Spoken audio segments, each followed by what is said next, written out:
entirely in the tradition of the Alpine, yodeling and lederhosen films that were popular in the 1970s. The focus of the action here is also on constantly horny Bavarians, a newcomer from Berlin and a somewhat dopey Italian. The men primarily run after half to completely undressed maid and maidens, and do it happily and at any time of the day or night in the hay, on the meadow, and in the hayloft, with among and with each other.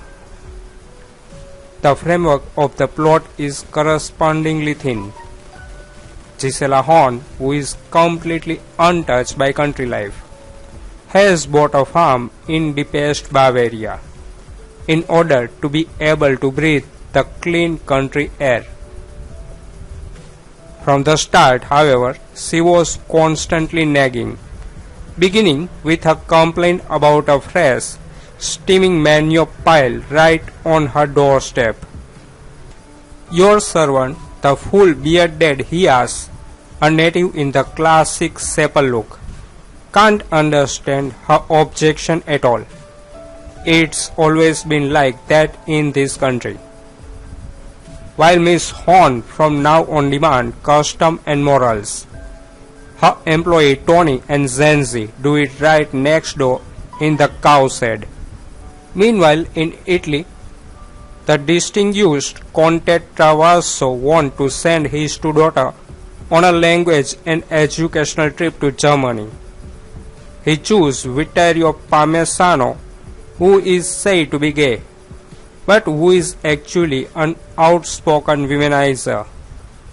The three of them promptly end up in deepest Bavaria, as the Italian chauffeur, who is actually gay, only has eyes for Vittorio, while driving and then wreck the car. All stranded in Bavarian no man's land. As Vittorio examines his in-room, a local couple has just slipped out of their still warm and stained bed. While the landlord examines the bed critically and is surprised that it seemed to have already been used, Parmesano attacked the blonde employee Resi, who, like her lover, could only hide in the room with difficulty. One of Count Traverso's two daughters is also delighted when she discovers Resi's no less undressed lover hidden in the farmer's cupboard in the room. And so the Italian guests soon also take part in the romance-prone love affair. Finally, Gisela's brother, the very stiff bark-beetle researcher Heino, arrived from Berlin with his companion-law. He, who until now only had his crawling animal on his mind, is soon convinced that you can also pursue other hobby on the Alp. For example, driving a tractor, because once mounted and set to work, he can no longer bring the monster to a standstill and dashes through the alpine meadow and cattle shed. At the subsequent village festival with a hearty Scoopletler interlude, every fun boy finds his maid. Tony his Zenzi, he has his Berlin new farmer. The Italian daughter as well as Parmesano, who has just been relieved of his watchdog function, who immediately clothes a buxom Bavarian girl, which is stark undressed in the lotta bed of a guest room is found. Even the rigid bark beetle man can no longer escape the feminine charm of his lorry. Before that, however, it says go take off your dint. Producer Carl Spies venture into the genre of lederhosen comedy for the first time. The film wasn't the first of its kind, but it started a new way.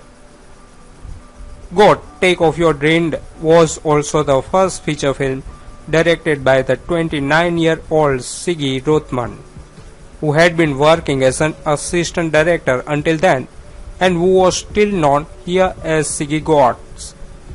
It was shot in the summer of 1973 in the Bavarian foothill of the Alps. The premiere took place on October 19, 1973. Eric Tomek was in charge of production. Robert Fabiakovich provided the equipment. Lilo Novak created the costume. Rolf Schmidt-Gartner was responsible for the sound. Giselle, who came from northern Germany, snatched the sonop from the neighboring farmer Florian, who is now furious. He wants revenge on the Russian god by poaching her staff. But no servant will leave the sonop as long as the loving grandmaid Jenny worked there day and night. How to lure them away from the farm? Perhaps by a dashing Italian? So it is a good thing that the bold Pappagallo Vittorio gets a job from Count Traverso as a travel companion for his two daughters, and the journey takes them to this beautiful Tyrolean mountain landscape of all places where the Sonnenhof is located. We still remember that at some theatre throughout the city you could watch a new hype coming from Germany, the Tiroler comedy flick. Back then they were very popular, but due to that popularity they were shot very quickly, and so it destroyed itself. Nowadays Europeans still are fond of those flicks, and even overseas exploitation geeks are searching those flicks, attending forum. I see that those flicks go for hard cash even as most of them only exist on VHS. Some time ago 4 of these flicks came out on DVD in a box, but again as soon as they appeared, as soon as they were gone. And again, hard cash is paid worldwide to get their hand on that particular box. Was lucky to catch that box in excellent condition in a popular shop. Don't think you will have a laugh or that it is all erotic. It's just about having love all the time, and that in a funny situations. Most of them took place in Austria in Tyrol, so that explains the name. Girls walking around with short skirt, full blossom girls showing their pride to old men. You know what you will get. The girls itself are the real thing. Normal bodies, you know, they all look like the girl next door. And everybody is doing it with everybody. Typical 70s when there was still no disease. Was surprised that it is still watchable and did survive the time. We warned they aren't flicks, even as they were shown in such theatre back then. The Sonnenhof has a new farmer. Foreman Hayes has only one goal.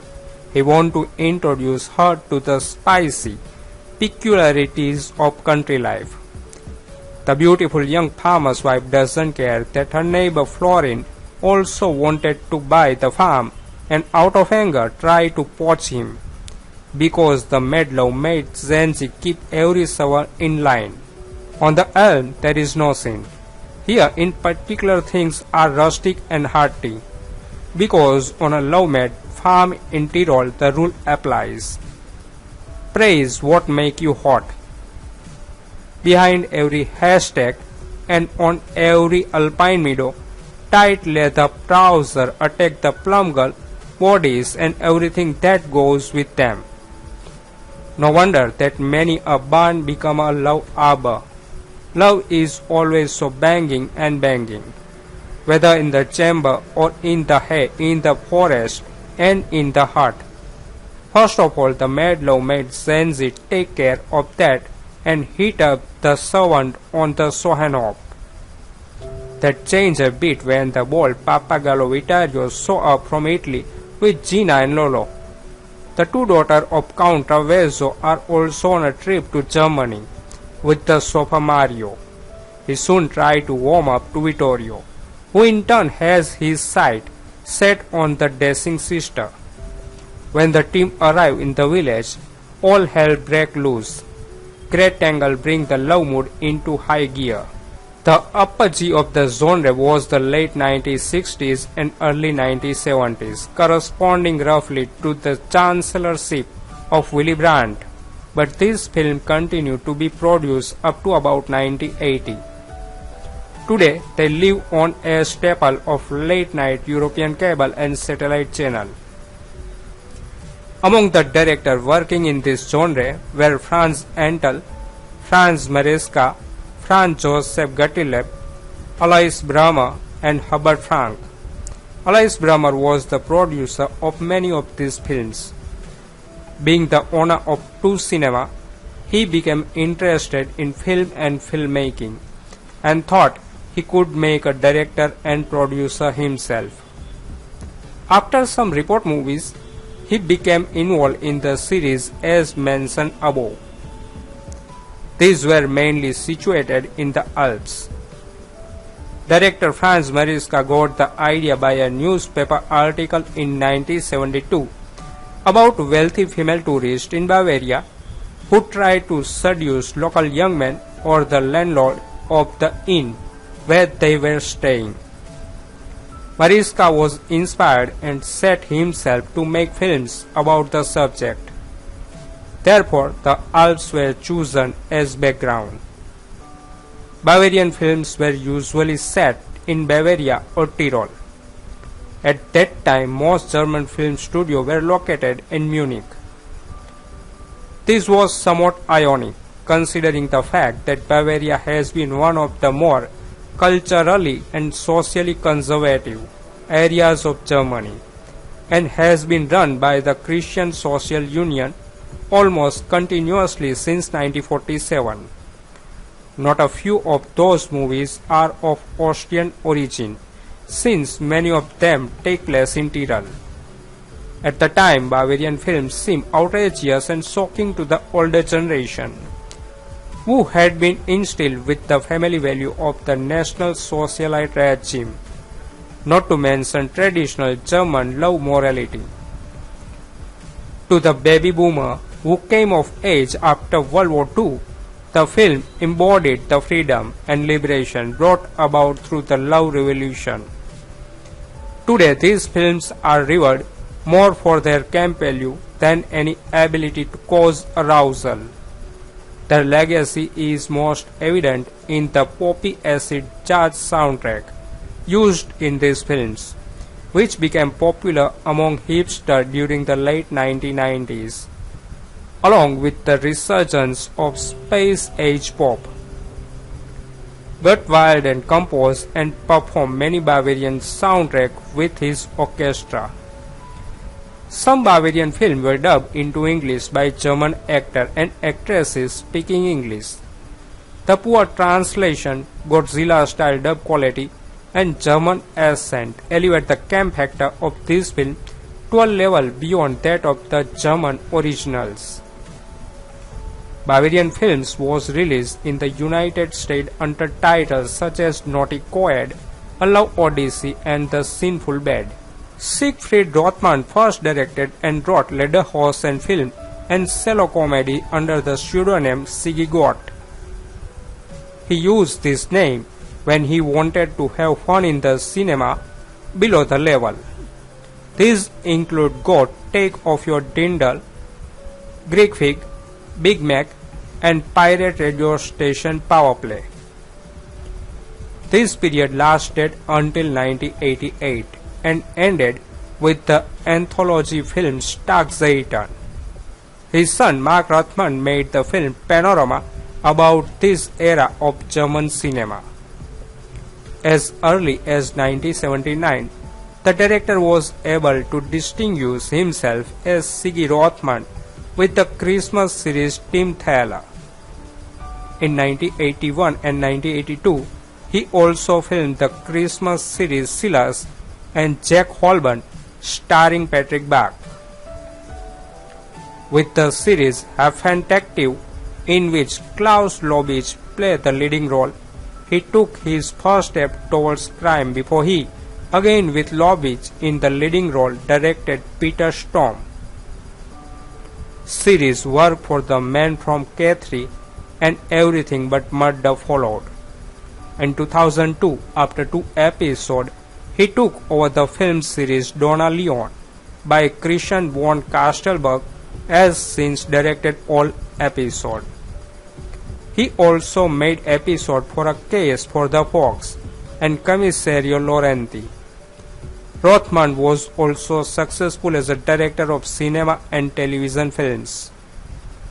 Works such as Affair Frost, The Intruder, the finale, Our Children Lost on Vacation, Yesterday is Never Over, A Father to Fall in Love with, A Lonely House by the Lake, and Granny Reluctantly.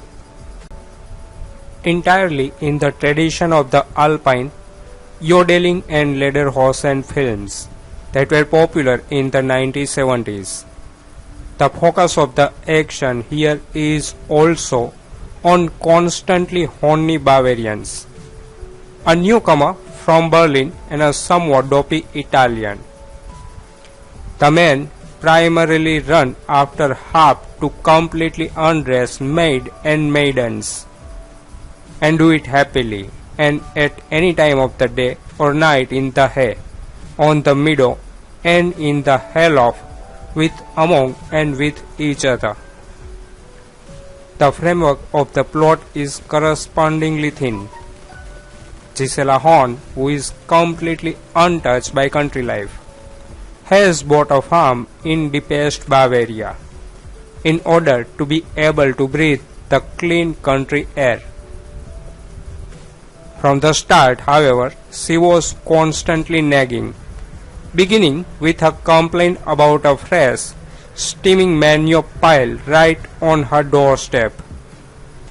Your servant, the full bearded Hias, a native in the classic Sepal look, can't understand her objection at all. It's always been like that in this country. While Miss Horn from now on demand custom and morals, her employee Tony and Zenzi do it right next door in the cow shed. Meanwhile, in Italy, the distinguished Conte Travaso wants to send his two daughters on a language and educational trip to Germany. He chose Vittorio Parmesano, who is said to be gay, but who is actually an outspoken womanizer. The three of them promptly end up in depressed Bavaria.